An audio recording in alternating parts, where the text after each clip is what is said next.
भी कमा सकते हैं घर बैठे बैठे 20 से 30 हजार रुपये महीने का बेहद आसानी से, वो भी जीरो इन्वेस्टमेंट में और बिना किसी एजुकेशन क्राइटेरिया के।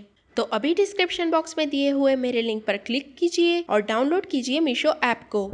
इस ऐप के प्रोडक्ट को आपको अपने व्हाट्सएप और फेसबुक के थ्रू अपने फ्रेंड्स और फैमिली मेम्बर्स के साथ में शेयर करना है और साथ ही अपना मार्जिन आप सेट कर सकते हैं। इस ऐप को यूज़ करना बेहद आसान है, पर फिर भी मैंने एक सेपरेट वीडियो इस पर बना रखा है जिसका लिंक मैं डिस्क्रिप्शन बॉक्स में दे दूंगी। आप वहां पर जाकर इस ऐप को चलाना सीख सकते हैं। तो देर किस बात की, जल्दी से डिस्क्रिप्शन बॉक्स को ओपन कीजिए और डाउनलोड कीजिए मीशो ऐप को।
तो जल्दी से डिस्क्रिप्शन बॉक्स में जाकर मीशो ऐप को डाउनलोड कीजिए और आज से ही शुरू कीजिए अपने ऑनलाइन रीसेलिंग का बिजनेस। अगर किसी कस्टमर को प्रोडक्ट नहीं पसंद आता है तो विदाउट एनी चार्जेस वो 7 दिन के अंदर अंदर इसे रिफंड करवा सकता है। तो मीशो ऐप को डाउनलोड कीजिए, प्रोडक्ट को शेयर कीजिए और अपना प्रॉफिट अर्न कीजिए।